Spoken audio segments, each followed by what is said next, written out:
Bird, bird, bird, bird. Get him, get him, get him, get him, get him. Yeah! Ron Bain was right. Ron Bain was right.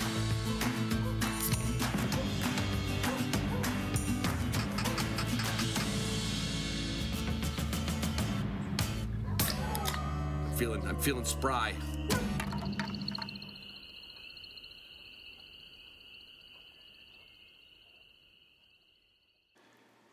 Hey everybody, it's Ron Bain with the Hunting Dog Podcast. It is the 5th of August.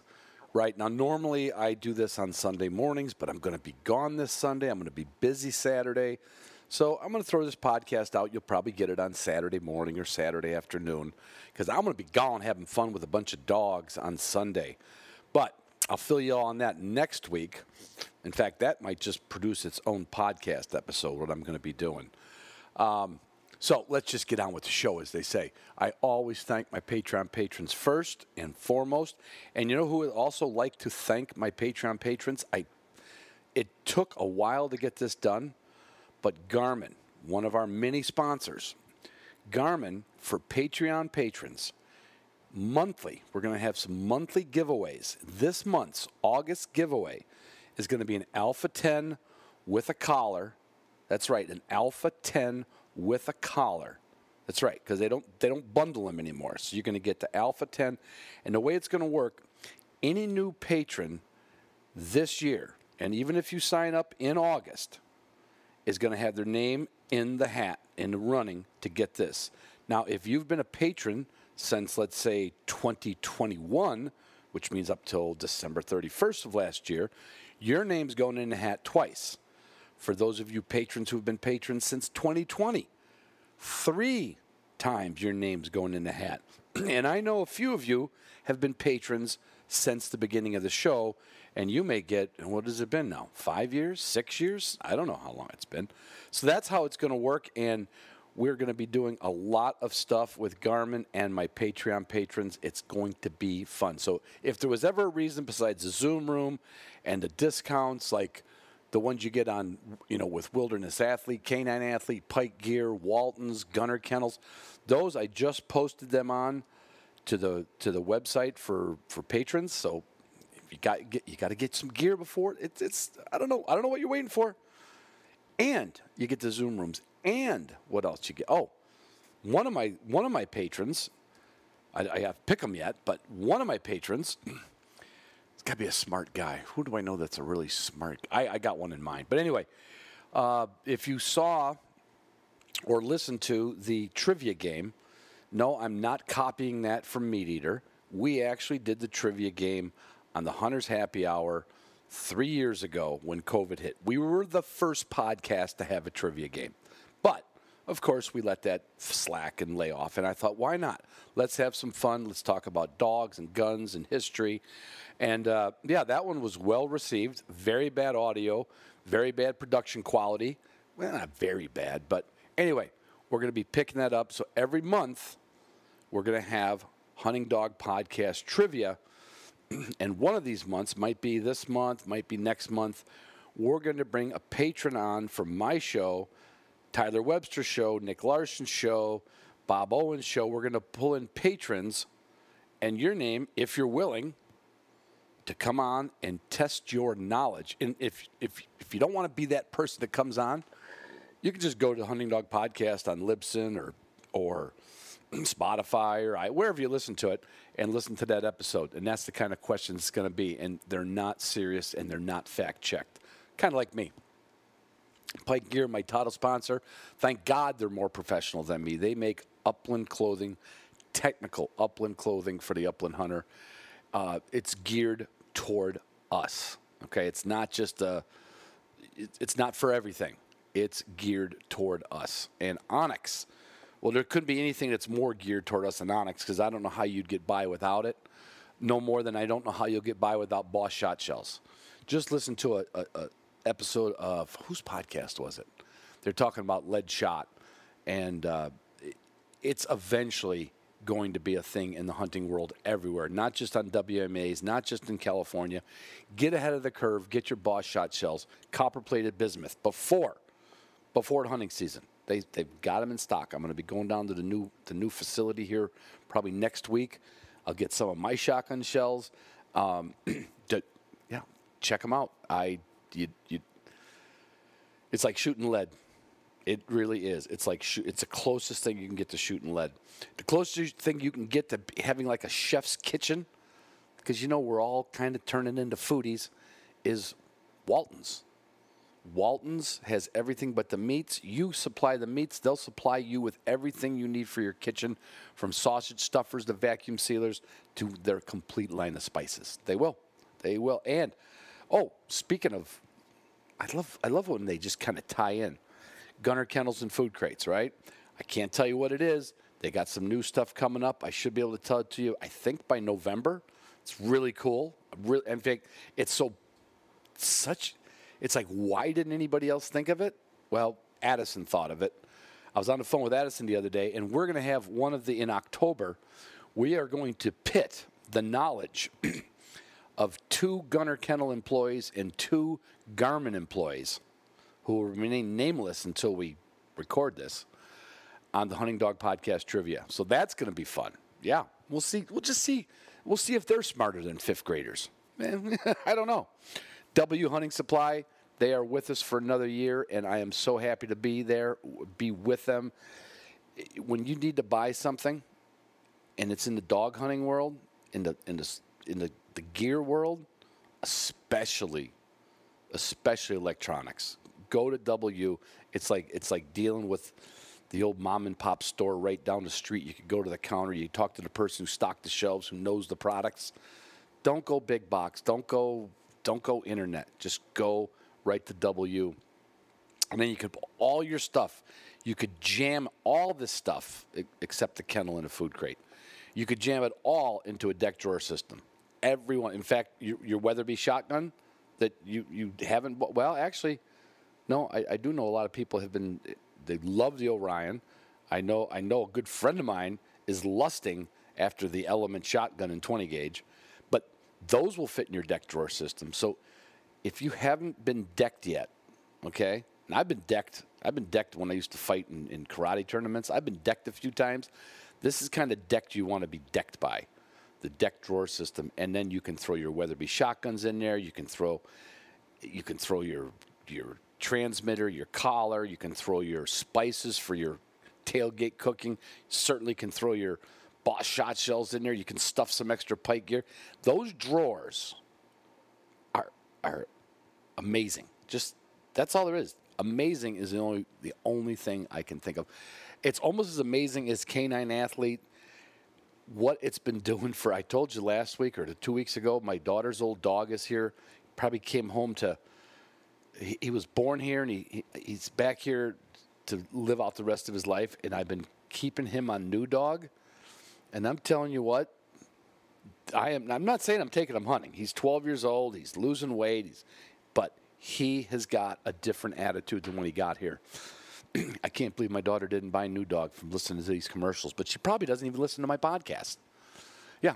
But you know one thing we did have in common, my daughter and I, and my other daughter who's got a dog, and actually my other daughter who's got a cat. She's got 2 cats. They all feed Purina. Every one of them feeds Purina. And it's not because I get them free Purina. They know that it's the #1 dog food in the world. There's no excuse. There's no reason in the world. Well, I mean, think about it. 9 out of 10 champions. I mean, it's not a coincidence. They don't all get free food from Purina to say it. No, they feed it because they're pros. It's kind of why they call it Pro Plan. But there's a lot of Purina products out there. Cats, dogs, kitty litter, dog litter. I mean, there's all kinds of stuff out there. I don't know what else to tell you other than Upland Institute. If you are an Upland Institute member, not just on the contact page, a member, you should have gotten an email if you've been taking your dog through the course. Onyx put us in the Onyx Elite status with the Upland Institute, and you can get the best deal. So look at your email. But I know a lot of you just let that go to spam, or you use an email that you don't use a lot. Go to your email if you're an Upland Institute member and look at the deal that Onyx has for you. So how it works is, if you're an Onyx Elite member, you get some extra content. You get to see, you actually get to peek under the covers at a lot of our content, and then you can decide, like, yeah, I'd like to do that. But we also know that there's people that have been going through the Upland Institute for over a year now, and they may, by some slim chance, not be an Onyx member. So they get a deal that's beyond, I tell you, you can go to Walgreens, get 20% off Onyx. You can do a lot better if you're an Upland Institute member. And your dog will do a lot better. And you'll have a better hunting season with a better trained dog. I've used a lot of it with Tagus. That's a whole podcast in itself. I'll do a podcast in Wisconsin when I'm up there running him. Give you the whole 9 yards about that journey I was on. I had my, I don't want to say doubts, but I saw things. I'm like, did I make him too sticky? Did I not get him out enough? And I said, no, I'm going to rely on instincts that have to be there. And I think they're there. I think there's good things coming from that one. Anyway, God, that was only 10 minutes. That was quick, right? I got everybody. I got Pike Gear, Onyx, Boss Shot Shells, Waltons, Gunner Kennels, Garmin, W Hunting Supply, Deck Drawer System, Weatherby Shotguns, Purina Pro Plan, K9 Athlete, and, of course, my collaboration, the one I don't want you to buy it because you don't know what to do with the dog. I want you to buy it because you know what you want to do with the dog, and that's the path to get there. Whew. 11 minutes, 7 seconds. I love you guys. I love you girls. I love you girls more. This meeting is being recorded. Yeah, there we go. Hey, everybody, it's Ron Bain with the Hunting Dog Podcast. I'm on the phone with Tawney. You know that name from Backcountry Hunters and Anglers. If you don't know the name and the face, you'd remember the smile. You'd remember the beard. You might remember his dog. And you'll certainly remember him if you've ever been to a BHA rendezvous, which I did get to go to one once. Land, welcome to the show. What's new and exciting in Backcountry Hunters and Anglers? Oh, it's just, thanks for having me back, by the way. It's a joy to be back with you. Wish we were in person. What's new and exciting at BHA? We're heading into the fall. And so I think that's just a prime time for us. And whether that's, chasing birds or chasing big game, or, those streams that get returned to the people versus the masses. I think this fall has us set up to have a lot of adventures outside. That's cool. And family-wise, yourself too, or are you going to be too? Or do you make time? I always wonder if people in the NGOs and in the are they allowed to get more PTO time because it's related to their industry? I will tell you, you're talking to me right after I just came off a sabbatical. So the board passed a policy that if you've been here for 7 years, you get a month of paid vacation, and so. My 7 years was the start of COVID, and so I delayed it until this year. And I just took it, and I spent a month on my favorite piece of water. And a lot of that was spent with family, and a lot of it was spent with friends. But I did 18 days on a river, 16 days, 18 floats on one of my favorite rivers. And so I'm coming back. I've got everything coming at me now. So it feels like you're right back into the mix again. But I will say, family-wise, I'm good, and we got a good fall set up too. So I don't get out as much as I want. A lot of people think since I work for Backcountry Hunters and Anglers and I'm always in the woods. Yeah. My calluses that I finally got from rowing in June, they're not usually there because I'm on the phone and I'm typing all the time. The calluses are usually on your ass, right? As opposed to. I have a big one there. Yes, exactly. That you know well. And so, I wish I could get out more, but I get out enough, I will say. It's just, the idea of balance is hard for me. It's more of, I check in, find some solace, get recentered, and then get back to work. Yeah. I've never in my life had a month off. Well, now I've had, 2 years off of work since I retired. But at your age, I think the longest I was ever off was probably 10 days. Yeah. I mean, I'd have. It was a gift. Yeah. It was a gift. I can imagine. Yeah, and you'd almost, I would be wondering, are they getting rid of me? Or did they really mean this for my own mental health? I think there was some of that thought, and then it was like, do you really detach, or do you try to stay engaged? And I made the decision, I took email off my phone. I took social media off my phone. Wow. And I didn't look at it for a month. And, I fished with a couple people I work with, and they'd want to start bringing up work. And I'm like, I don't want to hear it. Like, unless somebody is dying or the building is literally on fire, like, I don't want to hear about it. Right. So that was a gift too, right? Like, just to kind of turn it all off for a moment. Yeah, because even on our hunting trips or fishing trips, we always kind of dabble back with work all the time. It never. Yep. Yep. So with you being gone, I'm sure you've had a cram course in a couple things I'd like to talk about as far as action items or the Grasslands Act. Give people, because before we hit record, we were talking about hunt. I said we need better hunter advocates, and you said hunter conservationists, and how just buying your license and eating at the diner, sure, you're throwing a few dollars at it, but you're not paying attention. So fill us in on the Grasslands Act.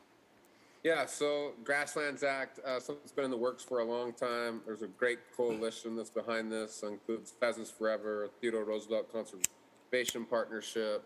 You throw in Ducks Unlimited into that, Grouse Partnership, we at Backcountry Hunters and Anglers, and the list kind of goes on. But the idea is to address this major problem that we have in this country, and that is, the disappearing grasslands that we have. And, over 50 million acres of grasslands have been lost last decade alone. Like 50 million acres. Like, that's like crazy to me.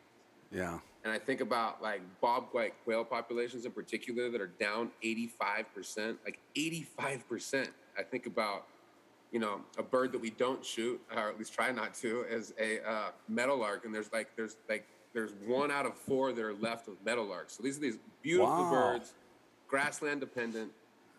And Ron, nobody really knows about what this is going on. Like, they have an idea, of, maybe some of the causes, like, crop kind of tilling or, new housing developments or fire. About 1 million acres of grasslands are being burned every year from fire, invasive species encroachment. We might have an idea, but I don't think anybody has an idea of how big this is. Like, this is the most imperiled resource that we have in the entire world is grasslands. And so luckily we do have some intact grasslands here in this country. And so this Grassland Act, which is introduced by Senator Wyden out of Oregon, basically will mirror the North American Wetland Conservation Act, so NACA. Wow. And what NACA has done for ducks, like, nobody's having a conversation about duck populations right now that are dwindling, right? Duck populations are doing great, but that's because, in part, of the North American Wetland Conservation Act. And what that does is it basically incentivizes landowners to not only maintain but enhance wetlands on their property. Right. Willing seller, kind of willing buyer stuff. And so this is that, taking that model is really doing that for grasslands. And so you would have, incentive programs, you would have regional councils, and then one of the coolest things I think is they create a huge seed bank of native grasses as well that would be not only do we have them, but they'd be distributed a lot farther. So wow, that's been introduced by Senator Wyden. I think that we're in a stage right now that happened when I got back from sabbatical. So in July, and right now we're looking for co-sponsors. And so, people who want to take action, who want to do more than just buy their license and or eat at Joyce's Diner, pay their excise taxes, or like you say, eat at a diner when they're out, which are all good things. But if you want to do more, actforgrasslands.org, and that's kind of like this coalition site where all these groups have come together, and there's opportunities there to just email your senator right away. We've got it at backcountryhuntersandanglers.org too, but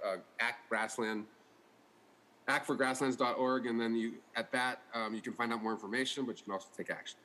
And I said something to you again before we hit record, how for some reason, BHA resonated with me, probably because I met at a pint night. So it was like, it was right up my alley, right? And I met Jason Meekoff, right? At the first beer. The first beer, I'm like, I'm in. I'm good, But the taking the action, you guys, and again, you told me you didn't invent this. You just took a template. The emails that you send out, and there's a way to take action. For some reason, it resonated with me. Maybe it was the topics you guys were, pushing forward, which are all things that I love and believe. And making it easy to just a couple clicks. And then you actually get this email back I got one back from Debbie Stabenow's office. Debbie doesn't know who I am, but she knows there's one more person that's on that side. And that's not hard to do. That's even easier than buying the hunting license or anything else. You know? I mean, just click. Yeah, you know, I'd say, by the way, Senator Stabenow, Debbie, as you call her, should know you. You guys should be on a first-name basis, and hopefully we can make that happen at some point. Yeah. But no, we try to make things easy. You know, I think that the world's busy, and it's also confusing. You know, it's how do I engage? Right. You know, how do I even find the email for Senator X or Congressman X? Right. And so we really just try to make that easy for you. And then, like you say, like it's a couple clicks and you're done. Or you can, you know, custom make your own message, which I totally suggest that you do. Is putting a little bit more time into it. But no, I think that, you know, this country is a democracy, and it's run by the people that show up. And so we're just trying to make it easy for, you know, hunters and anglers that have a conservation bent to show up, and we do that every day. Yeah, and you know what you said about, I didn't put that together until you used the words, what they did with the wetlands, right? There was an old commercial. Anybody can YouTube this. YouTube Bing Crosby Ducks Unlimited.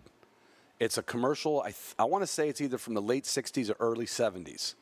And he's out on a duck marsh, and they show projects, and he does this, you know, in his wonderful voice about the disappearing ducks and the disappearing wetlands. And now, like, every building that gets built literally has to put some wetlands in, right? I mean, I mean, it's so weird. In Grand Rapids, Michigan, I would see dead mallards on 36th Street because but you know what? They didn't kill them all, right? It was only the dumb ducks that got hit by the cars.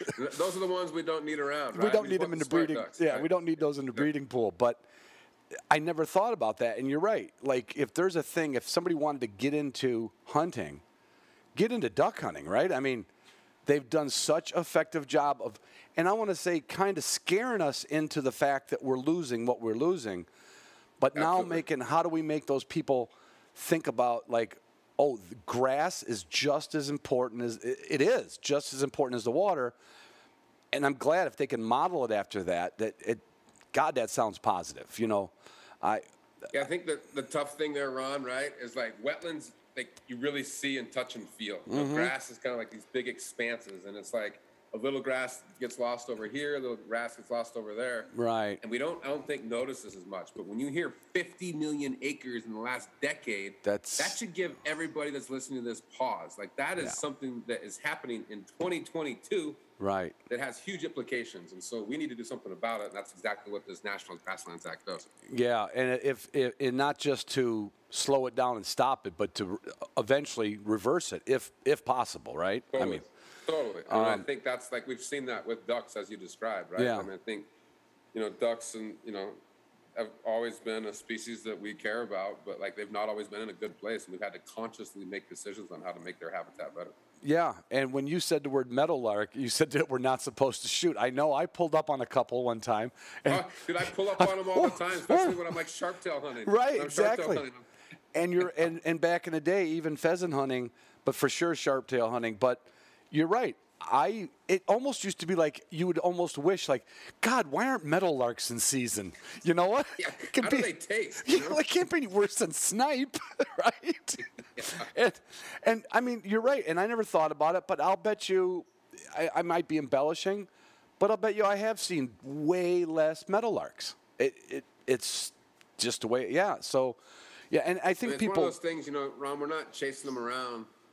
But, oh, my God, do they make my experience better? You know, their song, and I can't do it. I wish I could do it for you, you know, but that distinctive song, the way they fly away after you've pulled up on them, you know, they make my experience in the out of doors so much better. And so we just got to make sure that these grasslands, you know, that are important to all sorts of bird species. Right, not just the ones we hunt, but, yeah. Exactly. Because if you want good hunting, you're going to have an area that, if you could make hunting utopia, it would be a balanced wildlife zoo out there, you know.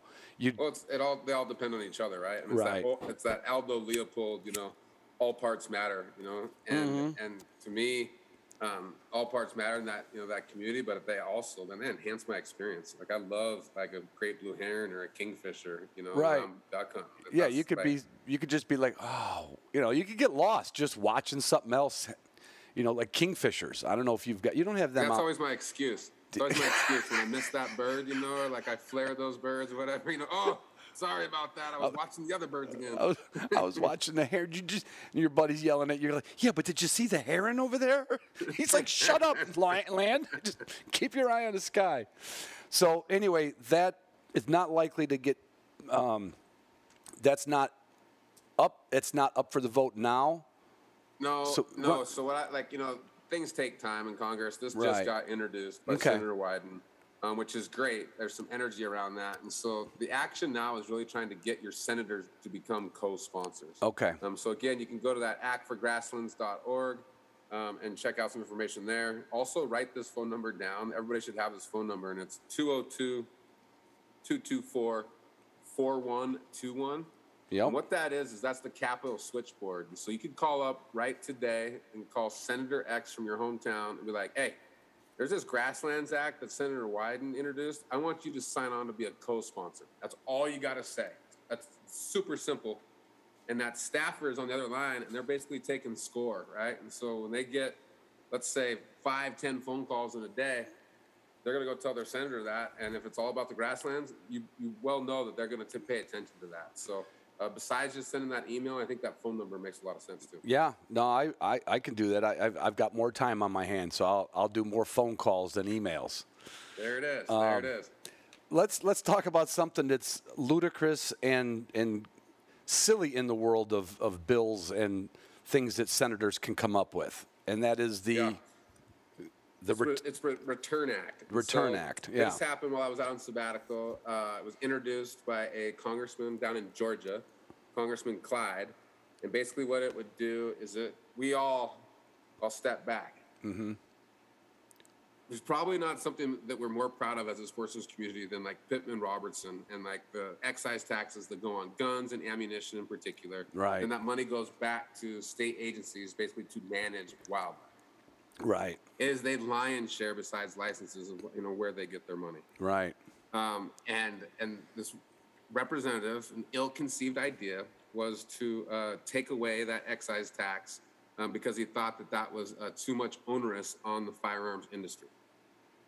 Now, what he failed to do is any kind of like history, like looking back in history, and realize that back, when Pittman-Robertson was established back in the late 20s, that was done because wildlife was in trouble, and this was firearm manufacturers saying we want to be part of the solution. Right. So they've been proud. We as the sportsman's community has been proud for going on almost 80 or almost 100 years. Right. And now he wants to change that, and it's been met with, I would say, very stiff opposition. Both the NRA and the National Shooting Sports Foundation came out against it, as well as every single hook and bullet organization in this country. A lot of the co-sponsors that originally signed on to this, I think there was 58, have now dropped off. Oh, nice. Including 2 of his colleagues from Georgia, and so that is very telling. But I would say, my congressman from Montana, Matt Rosendale, he's dug in. He thinks this is a great idea, and he's like, oh, we'll just go get some money from oil and gas. I'm like, okay, there's 2 fallacies in that. First one is you're not recognizing how important this is to hunters and how much we care about contributing back to conservation, how proud we are. Right. But then the second piece is what happens when oil and gas potentially goes away someday. Right. Like, we have a steady stream of income that will be there for generations to come. As long as we keep pulling the triggers, we'll have that income stream, right? That's a great T-shirt. As long as we keep pulling the trigger, we'll keep giving the money. And so it's I don't think it's going anywhere. This Congress, again, it's been met with very boisterous opposition. But these are these kind of things that if you don't treat them and kick them back in the dirt and really, the stove is hot. Right. That they gain traction. And, next Congress, the Congress may flip. There may be more opportunity for him to put something like this forward. And so it's something to stay and some of these things, don't they come up year after year or administration after administration? And then getting on it early. It's another one of those things that, and I've told people this, You know, when I started hunting, I was that guy that went to a banquet, bought my license. I didn't run around bragging that I was a conservationist. I was just a hunter, right? Yeah. But until I started doing the podcast and interviewing, like RGS and PF people and biologists, literally, I was the late bloomer. And that's one thing I say to my listeners who listen to podcasts are typically younger than me. Most people, technically in this country, 65% of people are younger than me, right? I mean, going on a 0 to 100 scale.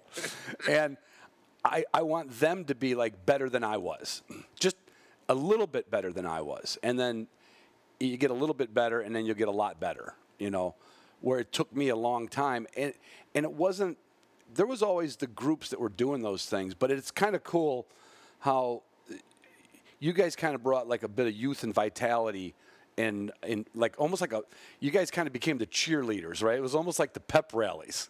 Because no one was running around with the pom-poms. We just went to the banquets, right? And you guys... Yeah, I've got this. I have a gigantic pom-pom in my office right here. I just bring that out. You get up in the morning and go, give me a B. Give me an H. Give me a B-H-A. Give me a B.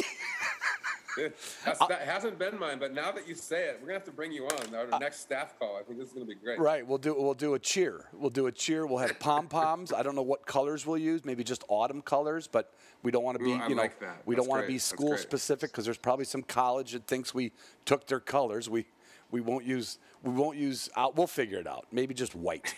Maybe just white. But that's the thing that where we started talking about that's being a better advocate. That's being a better conservationist, not just, did you pattern your shotgun? Yeah, that's interesting conversation, and sometimes it's a great podcast to talk to a guy who can explain. In fact, that's almost a great analogy. If you had somebody start talking at a banquet, let's say an RGS banquet, and they had Michael McIntosh back in the day, or maybe Brian Belinsky, and they started talking about when you're shooting birds, where your feet are, where your eyes are, where your pattern is, you'd probably get a lot of people going, listen, that's my problem. But you get up somebody talking about the grasslands sometimes, and I've been at banquets when they bring on a biologist, and everybody at the table's still yakking. They're only half listening, right? Yeah. And I always want to just get my dog whistle and go like, he's talking, right? Well, that's kind of knowing you. I'm surprised you haven't done that yet. I figured. I have. Now that you're talking about it, it's probably just going to happen. I actually did do it. It was in a different situation, but there was this is a diversion, but you know me. If I was serious for a podcast, somebody would think it was a different host.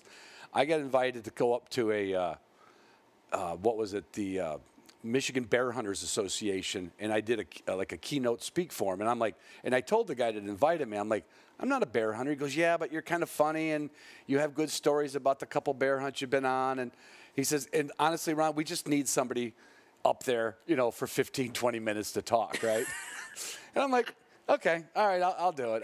And that was exciting. Yeah, and I worked on a script, Land. I mean, I had analogies to bear hunters where I was like, I said, upland hunters and deer hunters are always about, getting one in the bag. I mean, we know it's not going to happen all the time, but that's our goal, right? And I said, you bear hunters, you put all this effort in, all this dog training, all these miles, you get a bear up a tree, and then you pull the dogs off and you walk away.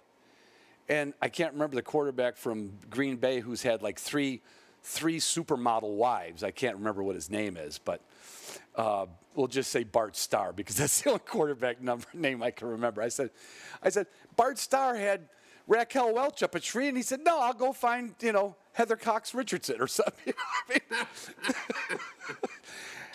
And nobody laughed. And I said, hey, are you guys even listening to me? And it really wasn't. They were just all yakking. So yeah, I'll bring the whistle out but yeah, it's a big diversion. But getting the people interested in something is the battle. But sometimes like a little spank on the ass to say, hey, this is what we should be interested in. We don't think about it, but this is what we should be interested in, and and that's part. I applaud you for doing that on this podcast. I would say that I hate that that fear is such a great motivator, right? Like, I'm a guy that's glass is half full, man. We're always going to be, opportunity abounds, and let's go get it. Yep. But this idea, that these grasslands are disappearing at the rate that I described. 50 million acres in the last decade. I'll say it one more time. That should wake everybody up, and that should make you fear what our future looks like. And not just for us, but future generations. And so to me, I hate that that's out there, but man, we got to pay attention. And so it's partly, getting information out there. That's we're living in an information world now, right? And so more people can know about stuff. But we just got to get out and talk to the people and make it easy for them to engage, and I think we'll be okay. Well, and again, you can speak in it passionately. I can speak about it passionately, but I'm not the scientist. I don't have that biology background to drive. Sometimes that's what it takes to drive the point home. So seriously, if you have somebody who, whether it's Senator Wyden or somebody from his staff or somebody that would ever want to come on and really explain wetland or grasslands, I would love to do that. It would be more like I would come on, introduce them, and just say, convince us, right? And get us into the minutia of the grasslands, because maybe that. And this isn't to go hunt birds. This is just to keep the planet like some semblance of order, because it's crazy. Yeah, we haven't even talked about carbon sequestration, right? And how important that is with these grasslands, and climate change that is having more and more effects every single day that we're here. And so, we can hook you up with somebody that's a lot smarter than me. I did get a wildlife biology degree in college, but I use that. It's like that commercial where it's like they stayed at a Holiday Inn Express last night. Now they can do surgery. Right. I got a four-year career in wildlife biology, which is great. Right. And it gives me a good background, but I'm not the expert. But there's plenty of them out there. Yeah, that'd be fun to do, because that number when you said it, and I'm glad you pounded it in. That's a scary number, and those are the kind of numbers they used to use when they're talking about wetlands. Totally. That's just great analogy. And what I love about that too is it's hopeful, right? We can do something about it. We just have to make it happen. Right. There's a lot of good ideas in this country, but they don't go anywhere because nobody's pushing them. This is a great idea. We just got to get it over the finish line. Right. And what that means right now is just making our senators aware of it. Right, and staying on it, and that'll be something I'll put up on my grease board to bring up once in a while, because that. Good. I did not know that. I think I saw that come through. I can tell you honestly, I didn't read about it.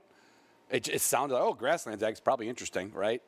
But when you put it in that perspective, that's like an aha moment to me personally. Well, and again, last thing I'll say, Ron, is just that this is not reinventing the wheel either. It's looking at a program that has been highly, highly successful in the North American Wetland Conservation Act, and just basically mirroring it. And so, a lot of people are like, well, why does backcountry hunters and anglers care about this? This is incentives going to private landowners. There's nothing to do with public lands. I said, so grasslands stop at fences. That always surprises me. There's no grass on the other side of the fence because it's private. No, they're interwoven all over this country, and that interface between public lands and private lands is super important. And a lot of those private lands, are open to hunting through state access programs too. And so, whether they're open or not to hunting, the habitat. Right. Well, it's like a chiropractor. He's going to tell you everything's in the spine. It goes everywhere, right? It's all connected. You're all connected. Totally. If your foot I was hurts, wondering where you were going with that analogy. I was a little nervous. If your foot, we'll stay off the other one. If your foot hurts, it could be your sixth vertebrae, right? It's all connected. All connected. So, how did the rendezvous go? Because you had a couple years of obviously not being able to do it. How did that all pan out? Yeah, it was so great to be back together. It was great to be here in Montana. Great attendance. Our storytellers this year were absolutely amazing. And I think that while we didn't have as many people as what the last time we had it in Boise, because you came down to Boise and that was like a rock concert. That thing was huge. That was crazy. We're not quite back to full pool, I would say, from Boise, but we're coming back. And I think to me, like our currency is people, Ron, you know, at BHA, like we like, that's our energy, right? For this rocket ship that we like flying around. Like for 2 years of COVID, like it was hard to put any fuel back on that rocket ship. And so there was, you know, if you're thinking about that rocket ship going up, there was like a pause and maybe even this little dip. And that's all about getting our people together. And so what you do when you get those people together is that you put a little bit more fire back in the belly, or that bucket kind of overflows when they go home and that energy returns. And so, you know, I think just like anybody else, we're just starting to get back to, you know, some semblance of normal. And I can feel that energy building, and Rendezvous was a piece of that. That's cool. That's cool. Yeah. Dog-wise, I cannot remember your dog's name, but I know we had a conversation of Thule. That's right. I knew it was something to do with like a plant. Because I remember when we sat on a bed doing a podcast in a Red Roof Inn, which sounds kind of odd, but that's where we were because it was dog friendly. It was very dog friendly. Yeah.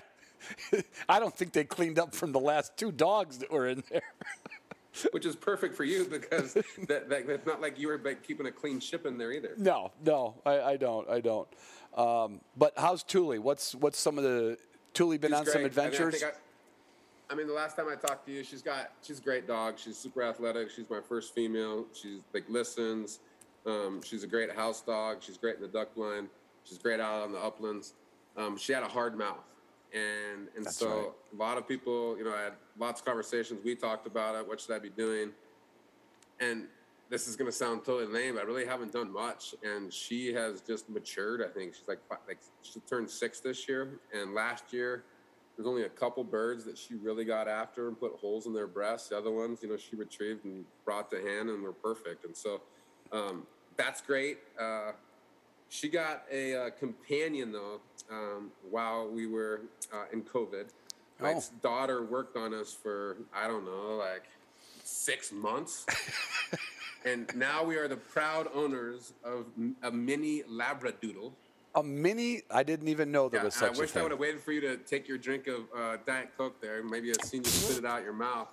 Yeah. Yeah. But I have a, like, what is it, like 16-pound little mini Labradoodle. And she's like a world-class cuddler, but she's not a hunter. And so I now am feeding a dog that is not earning its keep besides cuddles. Well, you know, that's I was just reading a book about how people get dogs, and some dogs literally get bought, and if they knew it, they came with a Social Security package, housing, meals, and that's what they get, you know. So your dog's gonna have cradle. Yeah, exactly. Your dog's got cradle to grave, care and love, 3 square meals a day if you did it, and that's all right. Nothing wrong with that. But you know, as long as can you get your daughter to clean up the poop at least? Oh no, you know, all the conversations. I mean, yes, they do it sometimes, but you know, all that negotiation. Oh, I'll take it for walks, you know, and like, I'll pick up the poop. I mean, the reason that we got this mini Labradoodle, I had her convinced to find some small hunting dog, and I was looking at Boykin Spaniels, and Ed Anderson. I don't know if you know him, artist out of Idaho. He does a lot of awesome art. Mm-hmm. He's got Boykins, and so I was looking at even litters. And then my daughter's like, well, if it hunts, it's going to be your dog. I was like, yeah, it is. Like, I'm the alpha male, and I'm going to go take it out, and it's going to have an amazing time outside. Yeah, it's going to be my dog. And so I went along with her on that line of thinking. But now I'm taking that dog out for a morning walk every day. I'm feeding that dog every day. And guess whose dog that is? Guess who it listens to more and wants to be with more? Me. Yeah, of course. So I should have not listened to that line of, like, reasoning and known that it was going to be my dog anyways. But no, little Ginger, I like her. She's a good cuddler. Well, and I'm sure your other dog doesn't mind a little playmate once in a while if they get along. Julie's been depressed, man. She's just come out of it. She couldn't believe that we brought another dog into the house. I'm sure you've experienced that, but it's like, you wouldn't know where Julie was, and she'd be somewhere in the corner of the house just trying to get away from that puppy. And she's been depressed, but she's coming out of it. Well, and hunting season will snap her the rest of the way out of it. Yeah. Well, and I was just going to say is that, like, my Thule, and it's just like any dog, is always excited when we go out hunting. But now that we've got this little dog, it's like, it's like It's like she's a kid in a candy store because she's away from that little dog and she gets to do what she wants most. Right. So She's like, it's he a does double- love me. He does love me. Exactly. It's like it's just like with my kids, you know. Like if I take them out together, it's way different than when I take them out individually. When I take them out individually, they are the star of the show. They get me, you know, uninvited attention, and we have an amazing time. When it's those two, they're competing, and it's not as fun. I was with, I'll leave it an unnamed person that people know, and I was with this person and all three of their kids in, I think it was December. And I had been with this person who will remain nameless, and I'll tell you afterwards. I have a guess, but go ahead. Initials are SR.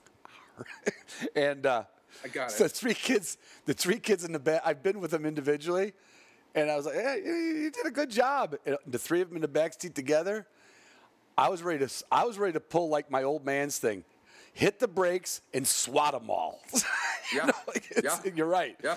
You get them together, and boy, it's a different experience. Now, I think it's all about, you know, competition at that point, right? Like all that acting out, I think is because they want attention.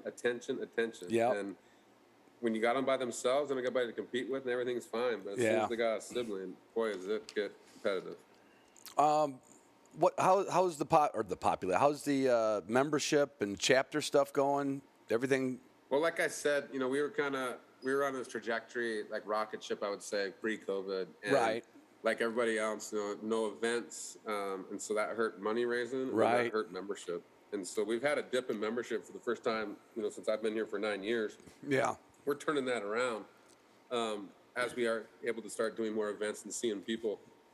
But that's been tough, you know, that's been tough. The chapters, I would say, throughout COVID, they pivoted like a lot of online events. We had a squirrel hunting seminar that had like 600 people. Like it was a virtual squirrel hunting seminar that had like 600 people on it. Wow. So our chapters kind of pivoted there.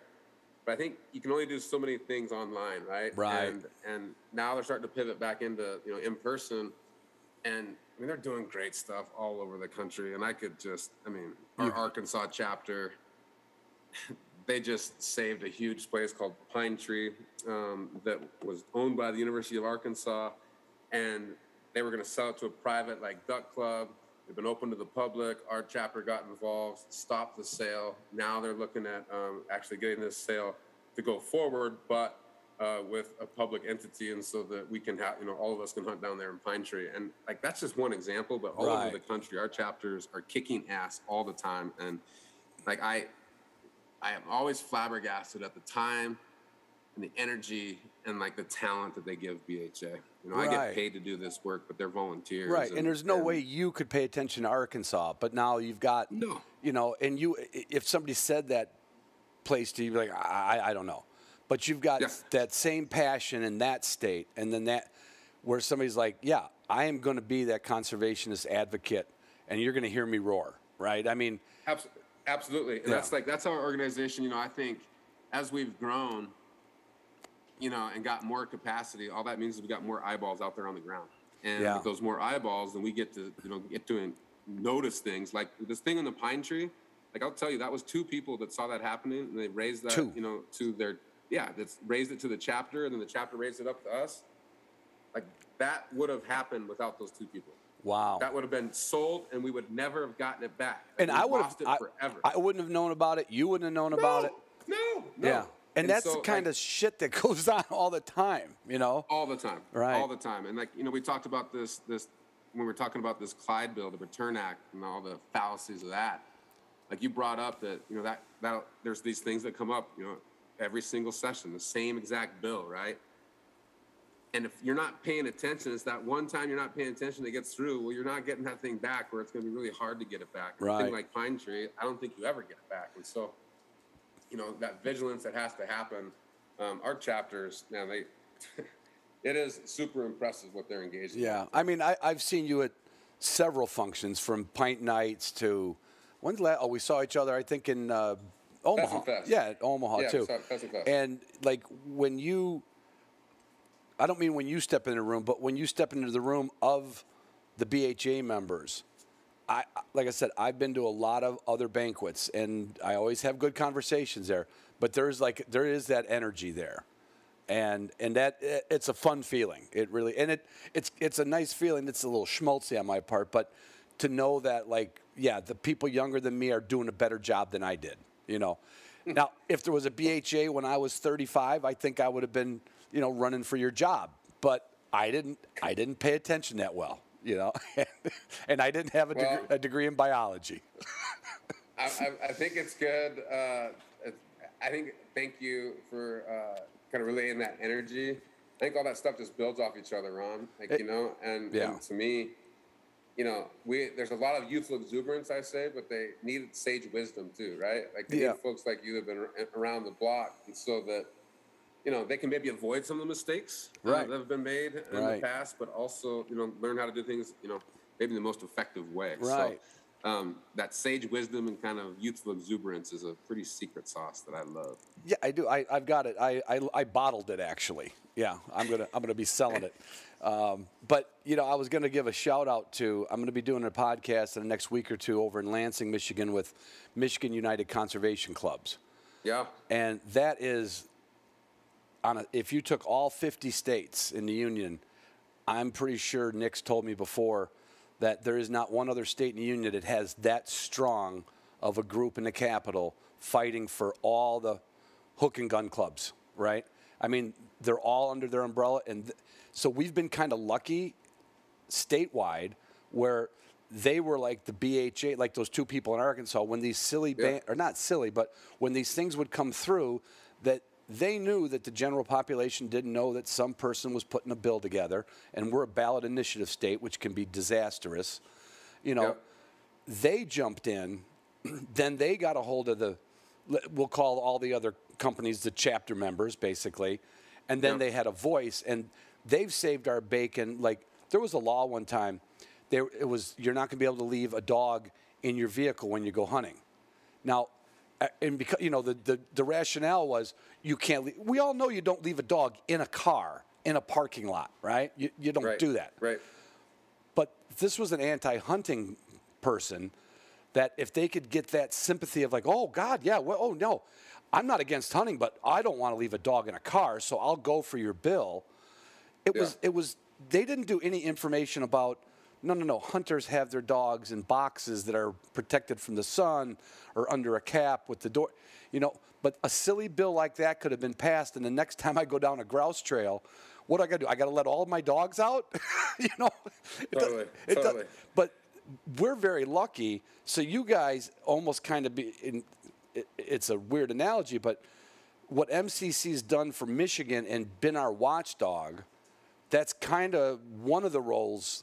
One of them that you guys have done, and like I said, that there is no MUCC in Arkansas. They probably have some small department, some small group, but the two BHA members that jumped on that and brought that to light. That, I mean, like I said, we're blessed here in Michigan to have them, but every state doesn't have them. But every state has what? A BHA chapter. Every state besides Delaware and Hawaii have a chapter. But I tell you, MUCC. I think it was Tom Washington way back in the day that was like an executive director of MUCC, Michigan United Conservation Clubs, and I was working for the Theodore Roosevelt Conservation Partnership. I remember having a meeting with them, and you are right. Like, I used to work for the National Wildlife Federation. MUCC is the largest state affiliate that they have. And our chapters, our Montana chapter here is doing such a great job right now at the state legislative level with the Game and Fish Commission. And we're just trying to, build a structure that is similar to that. Mm-hmm. Make sure that we have, this vigilance can continue, and that what's crazy is that, people, like, a lot of rod and gun clubs got started back like in the 1920s. Sure. And that was really this big kind of renaissance, I would say, the sportsman's community.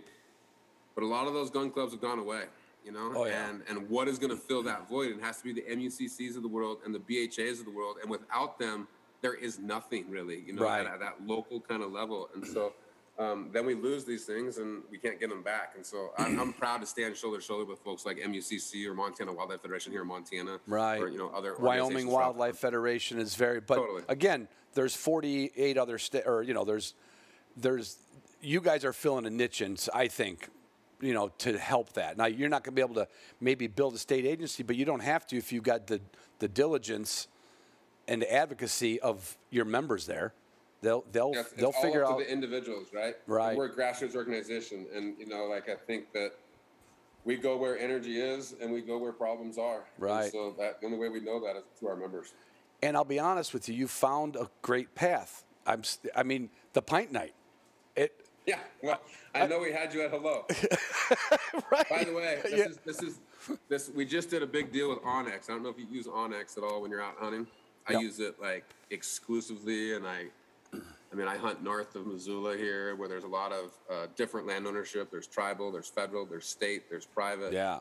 And Onyx, holy cow, is it great. But they just came on as our official Pint Night sponsor. And so those listening to this, you'll be able to go to, our Pint Night's now sponsored by Onyx and have chances to get that amazing tool that's in your pocket all the time. Yeah, they are a friend of the podcast, a sponsor of the podcast, and Great. They even partnered with my partner Justin and I, who we started an online dog training. It took us 15 months to film it, and a lot of money to edit it, and it came out really great. And my friends at Onyx, who are a lot of passionate bird hunters in there as well as everything else. They got wind of that, and we have an Onyx Elite partnership with the Upland Institute. So, awesome. Onyx is whatever you want to call that. It's not the MUCC of every state, but boy, it's a tool of everybody. I think it's like the sticky note, right? Yeah. Or like the Kleenex, right? Like Kleenex is a good example. So Yeah, Kleenex is synonymous. like a certain brand. But we call every little piece of paper that we put on our nose a Kleenex, Right. I think Onyx is that for any kind of digital stuff on your phone, or information. Like they've just changed the game. Yeah, they have, and it's that same kind of. I almost got to feel it's like their employees have that same energy like that you have in your members.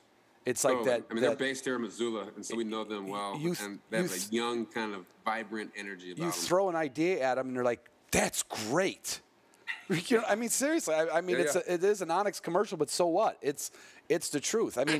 This is not like a company who just wants your money. No. It's a company who, yes, and honestly, it's cheap. Really, right? If you only needed one state. For what you get. It's absolutely amazing. Oh, my God. I'd spend that much in automobile atlases every year, driving around. I thought you were going to talk about beer and cigars there. No. That's the national debt. That's the national debt.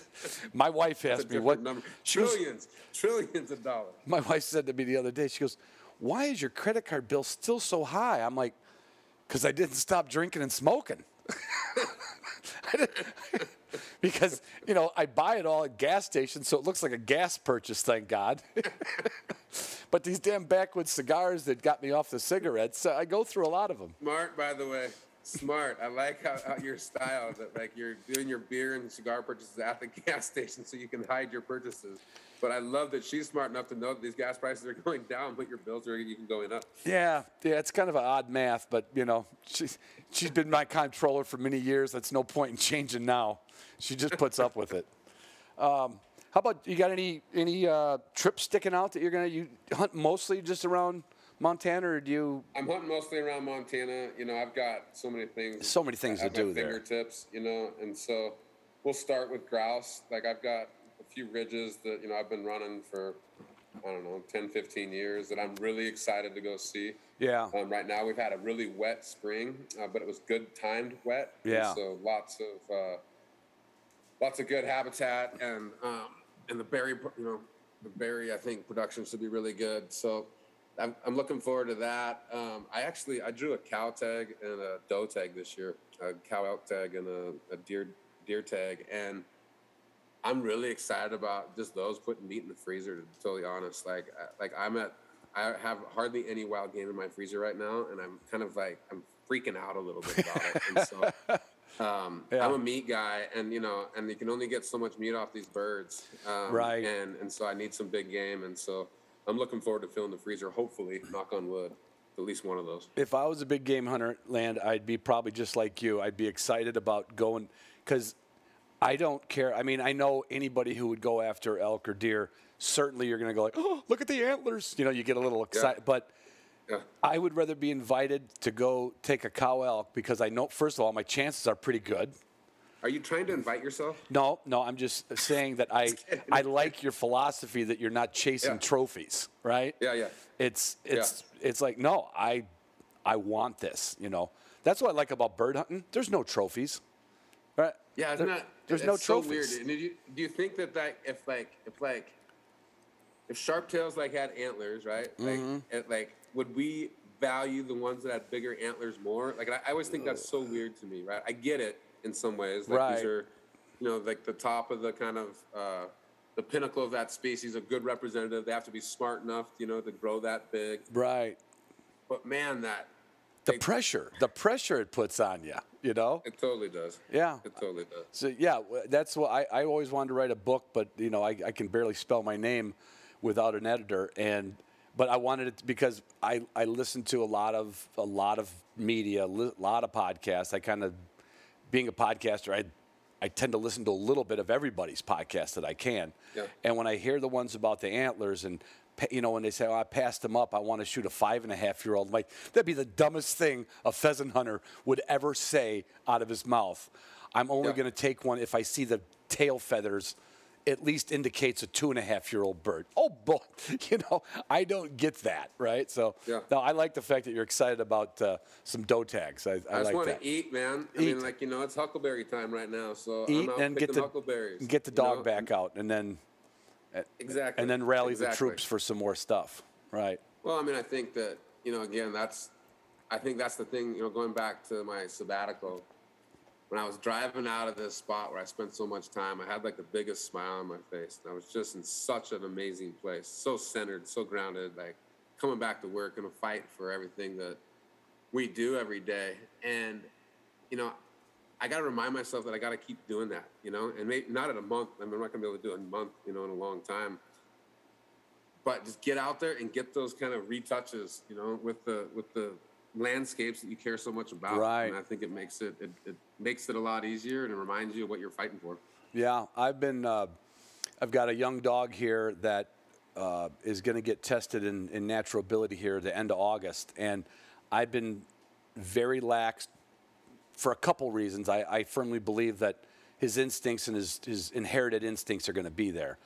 But I started taking him out maybe 2-3 weeks ago. I'm like, I don't want to run too. I want to see what he's going to do. I don't have to get him into a lot of birds. But then I saw a little hole. I'm like, wow, you're really not putting that much effort out, and that's my fault, right? So, but to that thing about season coming up.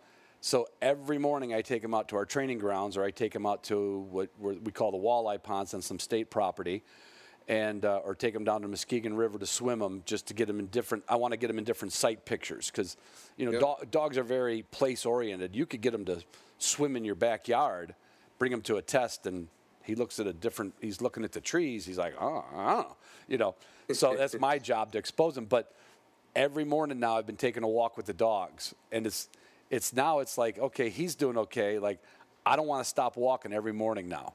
Kind of like your sabbatical. It's like. He's like, wow, I kind of forgot some things, right? Yeah. And when I first got dogs, I mean, I took them out 4 or 5 days a week, unless it was snowing and blizzarding or, really raining. And sometimes you do need to reconnect like that and remember, because it's like dropping it. To me, for a dog hunter, dropping that tailgate, it's almost like it could be a surprise, right? It's like, boom. Dude, when you said that, that is such a universal thing, right? Like when you drop the tailgate, just everything that comes with that. When you said that, I just had flashbacks of all last season, and many different things that I did with Thule. I never even heard anybody talk about it that way. It's like for fishermen, it's like the casting the rod, right? Yeah.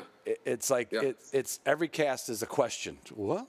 And every time you open that box up and they pour out, you're like, this could be it, right? Yeah. And you don't have to be quiet and sit in a tree. You don't have to do any of that stuff. I do love that about chasing birds with dogs. That you can, like, it's such a social thing. You know, I do a lot of it by myself too, though, Ron. Like, I spend a lot of time with my dog and myself, just because I'm doing it, you know, before work or after work. Right. Or I'm trying to get away, you know, while I'm with the kids in the weekend. But I do love that camaraderie piece. And I will tell you, with my kids, like, they can't big game hunt with me right now. Right. Partly because they're motor mouse and they can't be quiet. So, like, you know, chasing birds is what they can do. And they don't have to get up so damn early either. Mm-hmm. No, it's great. How old are your kids, Land? My daughter just turned 14. My son's 11. Yeah, unless they wanted to be quiet, that's not an age that you want to put them out in the going for your end, fill your freezer. Yeah. No, I mean, they've been with me. I've killed a couple deer in front of them, and you know, we got lucky. Right. But neither one of them's really into big game hunting, but they like watching the dog work.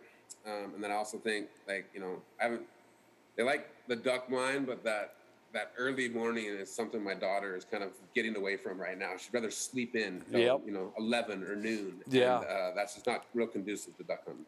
You know, I duck hunted back in the day, and I'll always go. Like, I'm going to be on the Mississippi this year for a couple days on my way to South Dakota. I got it all laid out so I can kind of save the trips. I'm going to go to the Mississippi, and then I'll go on to South Dakota in November. But I heard the funniest thing. There was a duck hunting podcast I was listening to. I'll give him a shout out. It was Doghouse, and they had this one guy that it's kind of like a stand-up bit. The one guy, they know he doesn't really like going duck hunting, but he's a dog trainer, right? He's in the Labrador world. He does all the trials, but you don't have to get up at 3 o'clock in the morning and drag a boat to be a field trialer, right? Yeah. And he says, yeah, I called up Ron the other day. I says, hey, Ron, you want me to pick you up about 3 in the morning to go duck hunting? And Ron says, I heard it's going to be cold. He goes, no, actually, Ron, it's not going to be that cold. And then I said, you know, isn't it supposed to be raining tomorrow?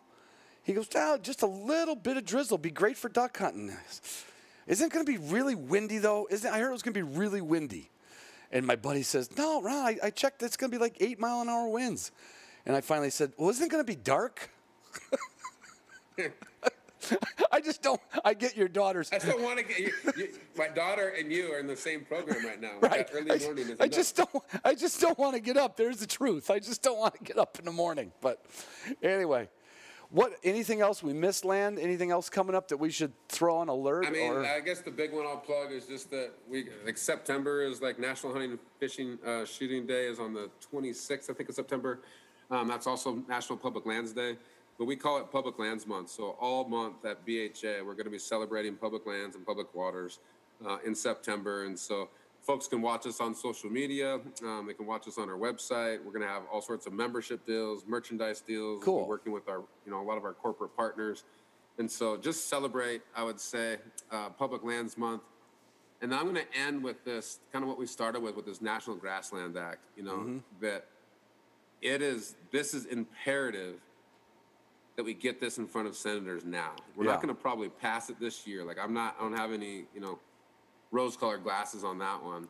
But we need to keep this energy that's there. And when a bill is introduced, we need to get a lot of co-sponsors. And so, again, that number is 202-224-4121.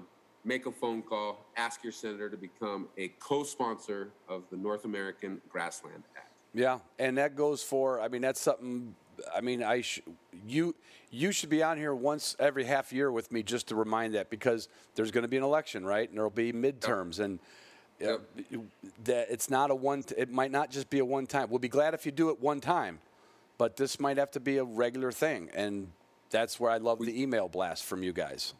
We got to be the squeaky wheel. We have to be the squeaky wheel. And if we are, that's the way democracy works, then we'll get what we want. If we're not, this is just going to be a conversation. Yeah, and we're gonna rust up instead of be greased. And it doesn't work good. Yes. It doesn't work good for wheel bearings on trailers, and it doesn't work good for conservation. How's that? Perfect. All right, let me stop this.